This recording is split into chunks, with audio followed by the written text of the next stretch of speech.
Hello everyone, Lewis Crumpton here, and this is not financial advice. So, the time-old question, what is better at making money? Is it trading or is it buy-to-let rental property? Maybe you're a property investor and you're looking to add an additional income stream, or you're struggling with cash flow and you want to figure out another way to generate cash flow. Maybe you are looking to start your wealth creation journey and you are trying to decide between property, bricks and mortar, or financial market or forex trading. You might be in that decision-making process right now. And if you want to learn about how to do money better, how to make more of it in less time, then like this video, make sure that you subscribe to the channel and click that alerts button somewhere. Now, I've been trading Forex and financial markets now for over 9 years, which is absolutely crazy to me. I can't believe how quickly that time has gone and how radically the decision to learn and to invest into myself, into my own knowledge,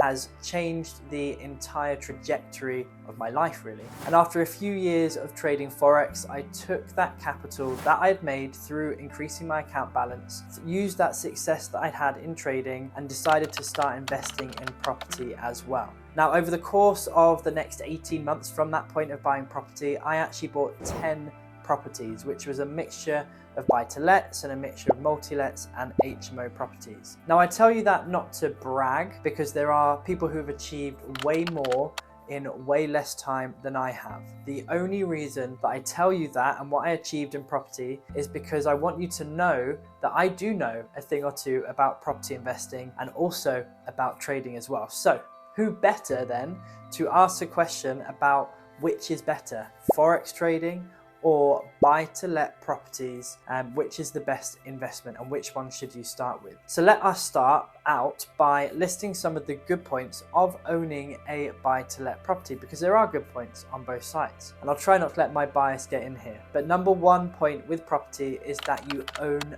an asset. That means, very simply put, that it is yours to control, it is yours to make decisions with. You can decide what you do with it and how you use it. As an asset that you own, it will hopefully, at least depending on the area that you purchase in, go up in value over time. That side of property is the passive side. In a world which is making it increasingly hard to actually own anything, owning property is a really good idea. If, and this is a big if, you have the money to start investing in property. Another good thing about property is that the income you receive can be calculated to month fairly easily. You should know what you have coming in on your rent roll. You should be able to plan to predict the cash flow from that property with relative ease. The difficulty with that comes when you have vacant properties. My fellow landlords know what I'm talking about, or when things go wrong. So now we're starting to actually talk about the unpredictable side of property, because it is unpredictable. Now, you may have tenants move out for no real reason with no warning. There may be a problem with the property that has happened to me recently with a water leak. I need to get that fixed, which will cost me at least £5,000 to put it right. Not fun at all whatsoever, not expected either. Another good point about property is that the income never stops, of course, unless it is vacant. If it's not tenanted, then you've not got money coming in. What I really mean here, though, is the way that I view property, at least, as I grow older and I want to retire, I mean, I could technically retire now, I will still be earning the same income from that property. It doesn't stop if I don't stop. It continues. That's pretty great, and is why I use the money I make in trading to reinvest into properties. One of the big problems is that, in my opinion, the best way to invest in property is using your own money. So don't come at me, all these people here who talk about OPM, other people's money, which most people don't actually have access to at the start of their journey. They have to go out and find it, either find their own or find other people's. And yes, property investors, I know there are ways to raise money. I know there is ways to find investors, etc., but that isn't the best way, the preferred way in my opinion. It is the way most people have to go out and get started unless they do something else to generate that capital first. I wonder what that could be. In trading, you can start with as little as £300 if you wanted to. I'd recommend slightly more, but trading is far better, far lower initial entry point. Again, that's just my opinion. This is not financial advice. Now, enter stage left trading and all the amazing things it has. With trading in the UK, you don't necessarily own the asset if you're trading it. It depends on which type of trading account that you go for, because there are different types. Now, going for the type of account I recommend to my mentees does have some advantages, which we will talk about shortly. And with trading, you will own the asset if you are purchasing stocks and shares, which is kind of more of a long-term thing. What you will unlikely have though is ownership of the entire company. So those shares that you buy, they mean that you won't have the ability, because you haven't bought enough to own the majority of the company, you won't have the ability to influence decisions as to what happens with the company unless you do become a majority or a very, very large shareholder or stakeholder. Just like Elon Musk did with Twitter, and now things are going crazy there. So when you invest with a different type of broker, like I teach my UK trading students to do, then you don't own the asset that you are trading, even if you purchase stocks or shares in it. You trade in exactly the same way, but it's almost like a mirror market. So that mirror market, think of the shadow world in Stranger Things, kind of like that. But that mirror market means that you don't own the asset. And that lack of ownership means that you can't be taxed, get that, can't be taxed on any of the profits that you make. You also can't write off any of the losses that you make, which is why they make it that way. Now, if you are following my methods, my strategies, and following the Bloomberg and Yahoo Finance and Business Insider star trading methodology, which is an approach that we take to the market, which is very much data driven, then you should be making really good returns each and every single month, just like me, just like my students. And those returns in the UK, they're tax-free if you use the right broker, which we teach you to do. Property, unlike trading, is heavily reliant on people. You'll often hear those successful in property saying that property is a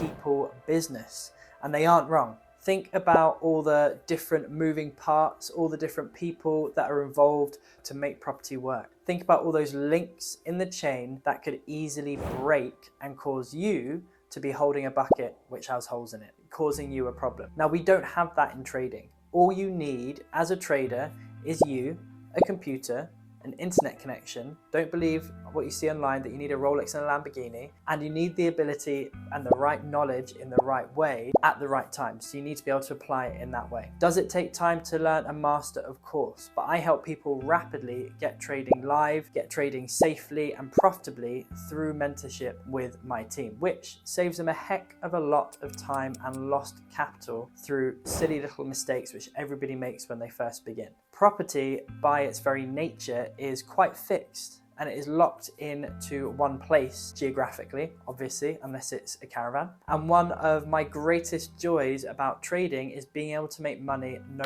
matter where I am with my laptop. Now, that being said, and to keep this a balanced video, because I do want to give both sides, your property may be based in one place, but you can be anywhere earning money if you have the right systems in place to manage it. Not though if, as the landlord, you are hands-on and are the one that deals with tenants, that fixes all of the problems, that changes all the light bulbs, that all those little things which can happen with properties. How many times do tenants seem to need help with the stupidest things, like I said, like changing a light bulb? I even had one that asked me to bring them toilet roll once. That is not my job. That is why I have a team in place when it comes to property. And I mentioned it earlier too, but the starting capital needed for each of these ways of generating income is very, very different. Even if we just price up the cost of going through the process of setting up the legal side of property and all the things which come with that, that already runs into the thousands. With trading, you need just £300 to start, although I would recommend slightly more, around 500, but no more than 1,000. When you first start, you are prone to making mistakes. limits, so don't go over that £1,000 maximum though.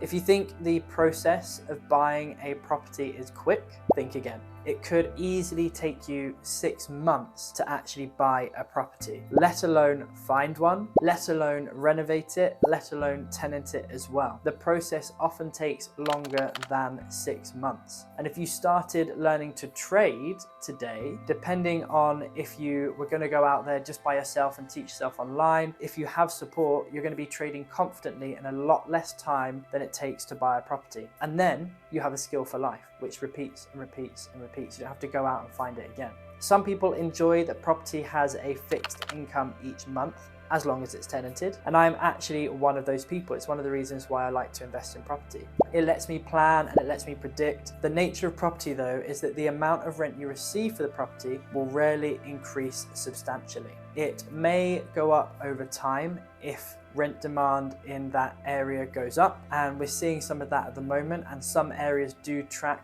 with inflation, but not all of them do. Trading, however, is not a fixed income. It can fluctuate each month, but we like to hold steady as an average of probably around about 5% as a minimum, aiming for more than that though. That's the goal. Some of my mentees do even better than that, achieving over 10% some months, over 12% some months, and some have done that even higher in even just a week.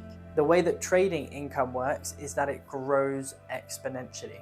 We always talk in Star Trading as percentages, but the cash values associated with those percentages will grow larger and larger and larger each and every single month that you compound the interest. That means that although you may start with a smaller amount of capital when you first start in your trading account, if you are consistent, if you are educated, and if you master the skill of trading, then your trading income could easily outstrip any other income stream and be tax-free if you're in the UK. So what do you think? Which one would you go for and why?